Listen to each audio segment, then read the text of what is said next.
Bien, entonces habíamos llegado que teníamos generado ya el mercado internacional.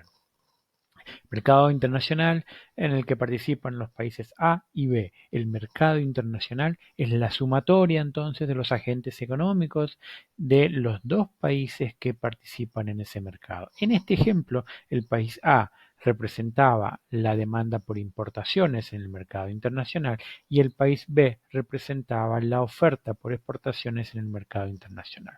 Y como en cualquier mercado, el equilibrio de mercado se va a dar donde la oferta por exportaciones, en este caso, se iguale a la demanda por importaciones, en este caso.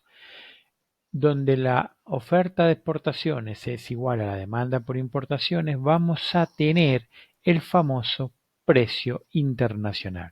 Entonces el precio internacional de equilibrio del mercado internacional es donde se cruzan la oferta y la demanda en ese mercado y nos va a dar, dado ese precio, la otra variable que conforma el equilibrio es la cantidad transada internacionalmente.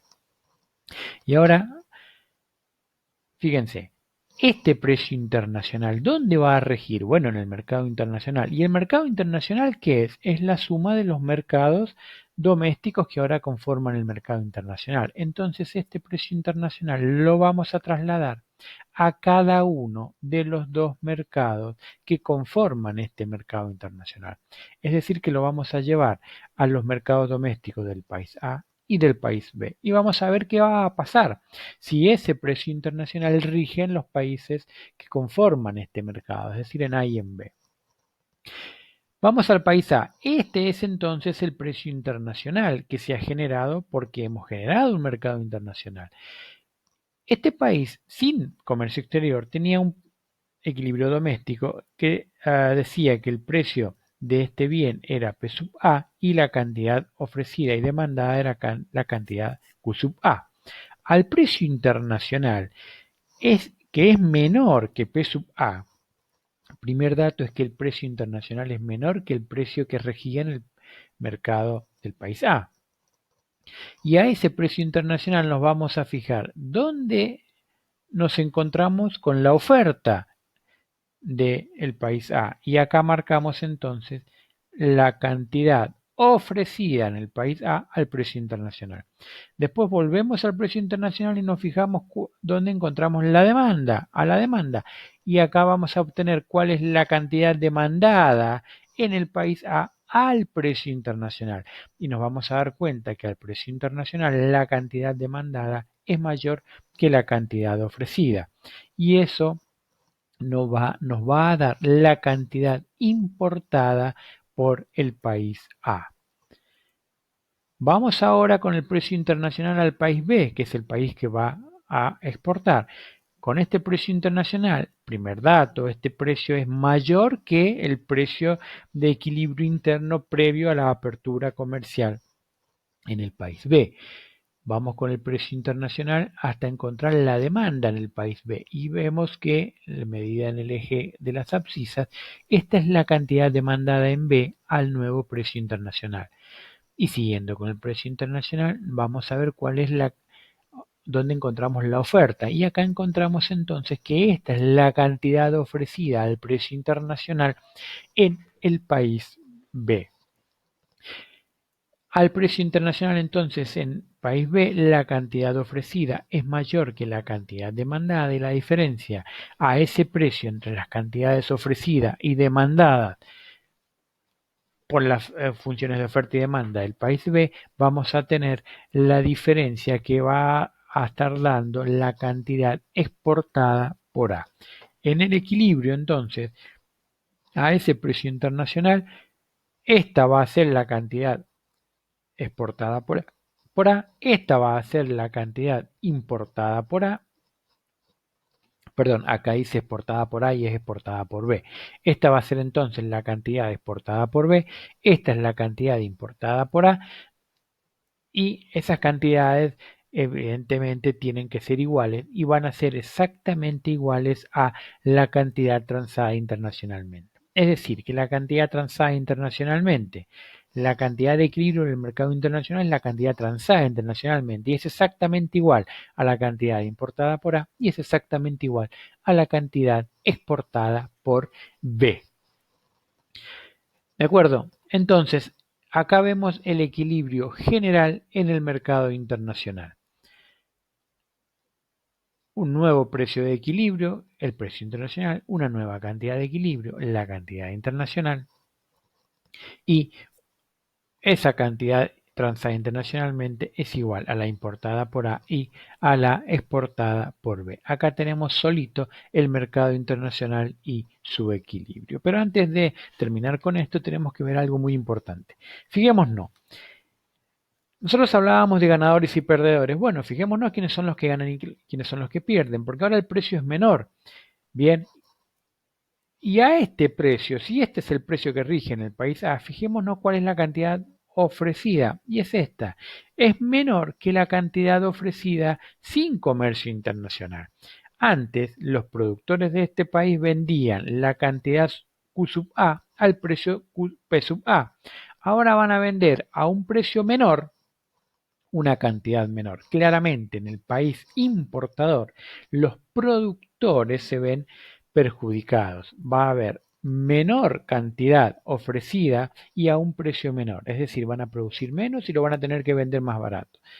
En cambio, los consumidores en el país importador antes pagaban el precio P sub A, ahora pagan el precio internacional que es menor. Antes consumían la cantidad Q sub A y ahora consumen la cantidad Q sub D a precio internacional. Es decir, que los consumidores van a consumir una cantidad mayor que la que consumían antes y pagando un precio menor que el que pagaban antes. Los consumidores del país importador son beneficiados por la apertura comercial porque pagan menos por una cantidad mayor.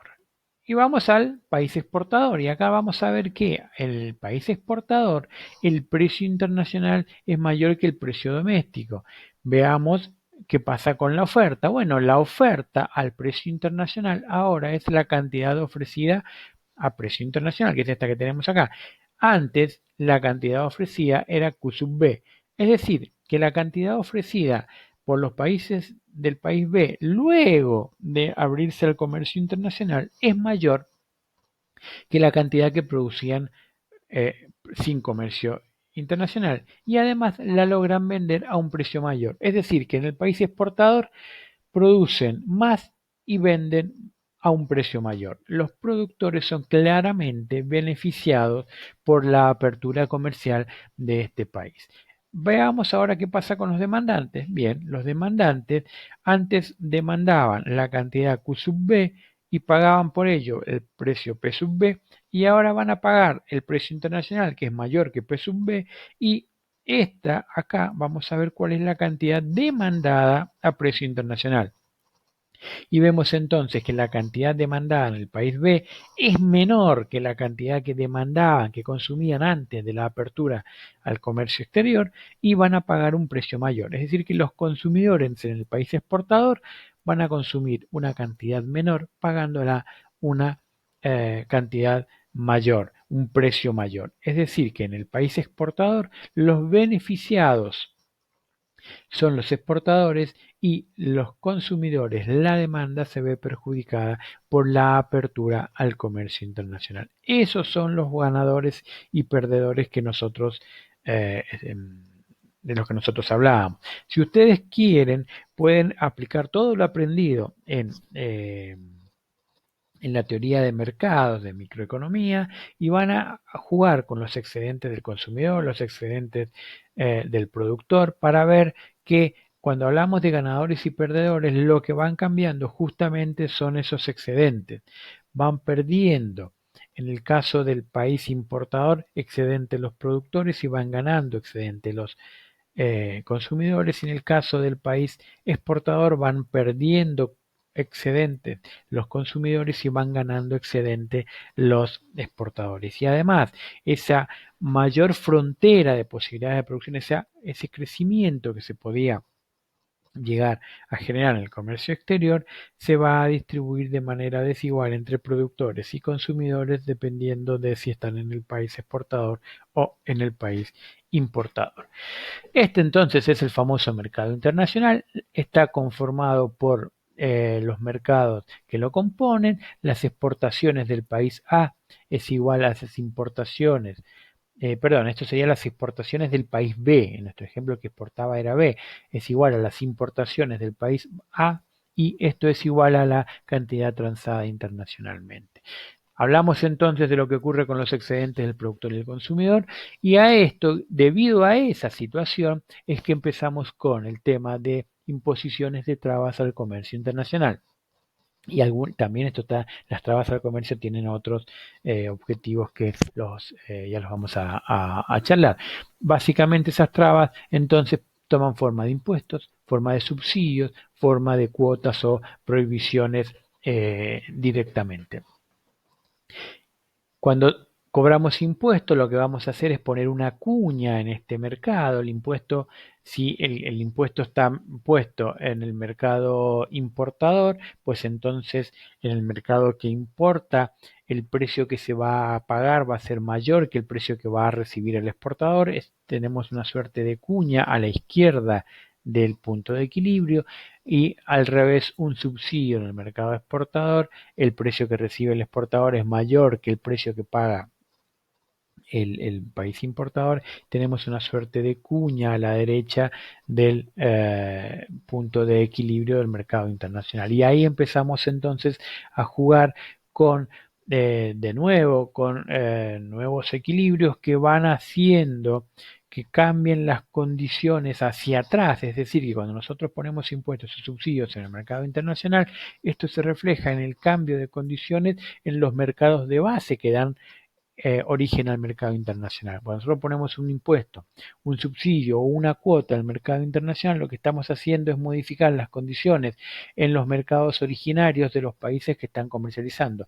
Por lo tanto, todas estas medidas van a tener impacto en la oferta o en la demanda, en la dinámica de la oferta y de la demanda de los mercados domésticos que lo componen y va a llevar a que haya de nuevo ganadores y perdedores en cada uno de esos mercados, dependiendo cuál sea la posición exportadora e importadora de esos mercados y cuál sea la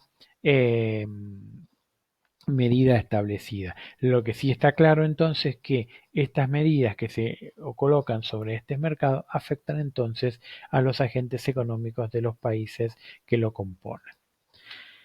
Hagamos un ejercicio para ver si esto ha quedado claro. A partir del libro del mercado internacional, considera los siguientes movimientos. Es decir, vamos a hacer 3 ejercicios en uno. La idea es que partiendo de este modelo de 2 países, de un bien que ya están comercializando entre ellos, vamos a ver qué pasa cuando ocurren distintos hechos. En el primero de ellos vamos a considerar que sobreviene una pandemia y el mundo entra en cuarentena total. El segundo es que el país exportador sufre un tsunami que entre otros daños corta todo el suministro eléctrico por meses. Y el tercer ejercicio es que por inestabilidades políticas en un país, que es el importador, aumenta el tipo de cambio un 200%. ¿Qué hay que hacer? Bien, para cada uno de estos hechos en separados, es decir, no hagan los 3 juntos, sino que partiendo del equilibrio en el mercado internacional que ya está generado, vean qué sucede si ocurre el hecho número 1, después partiendo del mismo equilibrio original, vean qué sucede si ocurre el hecho número 2 y después vean qué sucede si ocurre el hecho número 3. Y en cada de estos análisis tienen que indicar el equilibrio inicial, cuál es el equilibrio final, decirme qué pasa con precios y cantidades, qué pasa con los nuevos equilibrios en precios y cantidades en los mercados que componen, es decir, en el mercado internacional y en los mercados que lo componen, es decir, en los países, y díganme entonces quiénes son los ganadores y perdedores de estos movimientos y cuál es el equilibrio final. Si es que, consideremos así, no hay mayores intervenciones, solamente tomen como dato lo que tienen en el ejercicio.